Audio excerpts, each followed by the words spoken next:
MMA fans, and welcome to another video. Conor McGregor is undoubtedly the biggest UFC star that has ever competed in the octagon. The Notorious was eager to do things that no other fighter could do before him, which was why millions of fans started to love this sport. Conor is not only a great fighter, but a brilliant and charismatic entertainer, especially on the microphone. His trash talk and the ability to get under his opponent's skin is on another level. And that's why fans love to watch not only his fights in the octagon, but every press conference and interview involving the Irish superstar.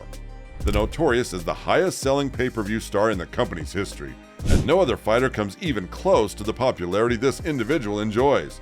He is the first double champ in the UFC and undoubtedly a future Hall of Famer. We will look at the rise and fall of Conor McGregor and how this Irish superstar climbed up to the top and involved millions of fans in the UFC.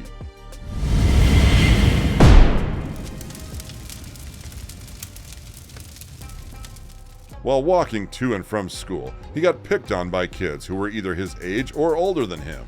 Like the story of GSP, Conor McGregor started training at an early age to protect himself from bullies. At 12 years old, he started training boxing at Crumlin Boxing Club under the two-time Olympian Phil Sutcliffe. This explains Conor's style in the octagon and why he uses boxing as his primary weapon against opponents. It was at this gym where McGregor acquired the foundations of his striking ability and why he is one of the best counterpunchers in the sport.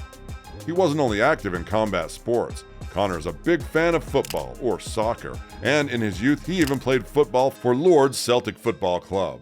Although his longtime partner, Dee Devlin, always supported McGregor in his dream to become a UFC star, his family, on the other hand, was pressuring Conor to find a more realistic, stable job. This led the Notorious to leave school at 17 and work as a plumber's apprentice. "I hated every minute of it. You were talking 14 or 15-hour days. I was getting ordered around, getting people their lunch, all this crap. I just thought, this life isn't for me. I'm going to pack it in. I'm going to chase my dreams," recalled McGregor of his former job. Imagine if McGregor listened to his parents' words and kept working as a plumber. The UFC would have never been the same without him. Luckily for us fans, he chased his dream of becoming a fighter. On February 17, 2007, at 18, Conor made his mixed martial arts debut in an amateur fight against Kieran Campbell for the Irish Ring of Truth promotion in Dublin. He won the bout via first-round TKO, and shortly after he turned professional, signing with the Irish Cage of Truth promotion. In 2018, the Notorious started training at the Straight Blast Gym in Dublin under coach John Kavanagh, the mentor that will play a significant role in McGregor's success in the future. On March 9, 2008, Conor defeated Gary Morris via second-round TKO in his first professional MMA bout and beat Mo Taylor in the same way in his second MMA fight. The submission specialist, Artemij Sitnikov, took McGregor's O by submitting the Irish via knee bar, causing Conor the first loss he will take as a learning experience. Although he won his next bout against Stephen Bailey, McGregor found himself at a crossroads and contemplated a different career path. This time thanks to his mother, who contacted his coach John Kavanagh and reinvigorated him to continue fighting. The Notorious reconsidered his decision and decided to continue pursuing a fighting career. McGregor won his next fight against Conor Dillon, but lost to Joseph Duffy, receiving his second professional loss, also via submission. This only made McGregor work on his grappling skills even more to develop better submission defense skills. Thanks to his discipline and determination, McGregor returned better than ever, going on an 8-fight winning streak while finishing all the opponents before the final bell. During this process, he won both the CWFC lightweight and featherweight championships, becoming the first European professional MMA fighter to simultaneously hold titles in 2 divisions. This got Dana White's attention, and in February 2013, after meeting with McGregor in Dublin, the Notorious was offered a contract days later. After talking to McGregor and deciding to sign him with the promotion, Dana White immediately told the Ferrettis brothers that if this kid could even throw a punch, he would be a superstar. The UFC president recognized the star power this young Irish fighter has by how he talks and his natural charisma. McGregor made his UFC debut on April 6, 2013 against Marcus Brimage. The American fighter wore a Saiyan Scouter on the weigh-ins that probably showed him Conor's power level, over 9,000, a famous meme from Dragon Ball anime. It's over 9,000! What, 9,000? The Irish had a flawless performance, knocking Brimage out in the first round, making a statement that UFC is his new home. In his second UFC fight, he faced the young Max Holloway. These two fought way before their prime time, and if they had made this a fight a few years later, it would have been massive. Although McGregor is primarily a striker, he mixed his wrestling with striking, outclassing the Hawaiian fighter in every department. On the other hand, Mac showed a lot of toughness and heart, and he refused to go down, even though McGregor possesses that one-punch knockout power. Conor edged Holloway on the scorecards, winning his second bout via unanimous decision. Judging by McGregor's matchups, it looked like he was not afraid to step up in competition and fight against the best. In his third UFC fight, he faced the dangerous Brazilian Jiu-Jitsu black belt Diego Brandao. Before the bout, McGregor promised to finish the Brazilian fighter in the first round. Sure enough, he kept his promise and TKO'd Diego in the first round. This was just another reminder that Conor is a knockout artist that tends to finish fights before the final bell. In his next fight, the Notorious clashed with the young Dustin Poirier, and this was another example of two fighters fighting before their prime.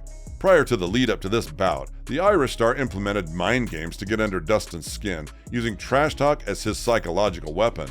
The young Poirier could not stand Conor, and he openly admitted that he had never disliked anyone like that. When they entered the octagon, the Diamond was overwhelmed by emotions and was led by anger and frustration. Using psychology to his advantage, McGregor managed to do easy work of Dustin, knocking him out early in the first round. The scary thing about that was he made it look easy. His next bout against Dennis Siver was not much different. At one point, Conor kept using psychological warfare, even calling Siver a Nazi in a post that he soon deleted. The Russian-born German possessed one of the best spinning back kicks in the game. However, this technique was useless against Conor, and he was no match for the Notorious. Siver survived the first round but was dominated and overwhelmed in the second, losing the bout via TKO. Being 5-0 in the UFC and spectacularly finishing 4 of his opponents earned him a shot for the featherweight title. However, that was a very high mountain to climb, and at the top of the mountain was the King of Rio himself, Jose Aldo. By the way, if you've enjoyed our videos so far, please press the like button. This was the time when Conor's popularity skyrocketed. He had a whole nation of Ireland behind him, and they were literally taking over the UFC. Conor became the most exciting and entertaining fighter in the entire UFC due to his natural charisma and ability to talk on the microphone. If Chael Sonnen was the godfather of the trash talk, Conor took that and brought it to another level. He wasn't only good on the microphone, but he was able to back it up in the octagon, which Sonnen was unable to do. Whenever there was an interview or a press conference, McGregor was the man of the hour and targeted everyone in the room. When the Go Big press conference was airing, he trash-talked Aldo, Dos Anjos, Cerrone, and Chad Mendes, everyone who came to mind. His confidence, trash-talking, and ability to back up his words in the cage made him a superstar like nobody else in UFC history. Some people had never heard of the UFC, but they quickly became UFC fans, all thanks to Conor. He promptly became Dana White's favorite fighter for a good reason. Conor became the biggest pay-per-view star in the company, and nobody could even come close to the numbers he could make. He brought the UFC to another level and gained the company millions of fans that fell in love with this sport. Jose Aldo was the pound-for-pound king for years. When he was scheduled to face McGregor, he had been undefeated for almost 10 years and beat everyone the UFC had put in front of him. The fight against Aldo was announced on January 30th, 2015 at UFC 183, and both McGregor and Aldo embarked on a 12-day world tour. However, on June 23rd, it was reported that Aldo had suffered a rib fracture and had pulled out of the fight. This did not stop McGregor from achieving his goal of becoming a UFC champion. On 2 weeks' notice, he accepted a fight against the dangerous wrestler Chad Mendes for the interim featherweight championship.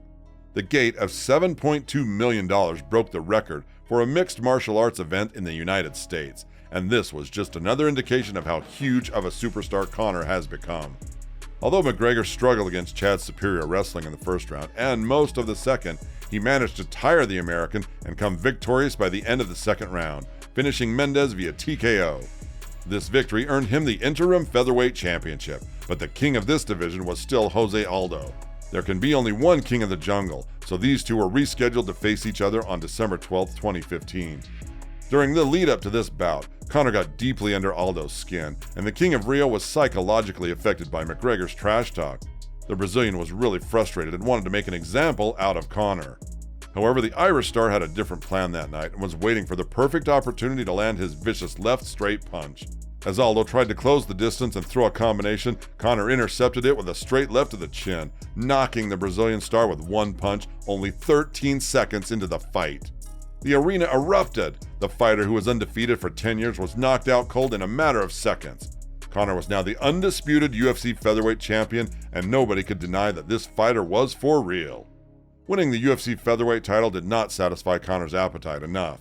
Soon after this bout, he announced his plans to become the first UFC double champ, holding 2 UFC titles in 2 different weight divisions. The UFC lightweight champion at that time was Rafael dos Anjos, and they were scheduled to fight for the UFC lightweight belt on the line. However, the Brazilian fighter pulled off due to an injury and was replaced by Stockton native Nate Diaz. Nate Diaz shocked the world by beating McGregor, but the Irish star was so focused and determined to achieve his goal that he immediately demanded a rematch against Nate. This time, Conor played an intelligent game, attacking Nate's legs, winning most of the rounds and earning a majority decision victory. When Diaz was removed from his list, Conor could now focus on the lightweight title again. On September 27th, it was officially announced that McGregor's next bout would be against Eddie Alvarez for the UFC lightweight championship. Conor had a flawless performance in that fight, dropping Alvarez multiple times throughout the first round. In the second round, the Notorious took over where he left off, counterattacking Eddie's attacks, landing a multiple punch combination to stop Alvarez via technical knockout in the second round. History was made. The result marked the first time a fighter held UFC belts in 2 weight classes. After winning 2 UFC titles and achieving his goal, McGregor enjoyed massive popularity among fans worldwide. He stepped back from competing in the UFC and tried his skills in a boxing ring against Floyd Mayweather. After he lost that fight, he got the biggest payday of his life. He returned to the octagon after 2 years of absence against the legendary Khabib Nurmagomedov. Although he lost that fight via neck crank in the 4th round, this was the highest selling fight in UFC history, with 2.4 million pay-per-view buys. After this loss, he took some time off and returned to action early in 2020, demolishing Cowboy Cerrone early in the first round, making a statement that he is not done competing. Nevertheless, he was on the losing side in the next 2 bouts against Dustin Poirier, losing in an unfortunate way when these two met for a 3rd time, breaking his leg in the process. Since the injury, Conor has been recovering and eyeing a return to the octagon. After a long time off, Conor McGregor completed his long-awaited return to the UFC as he joined Michael Chandler as a coach on the upcoming season of The Ultimate Fighter.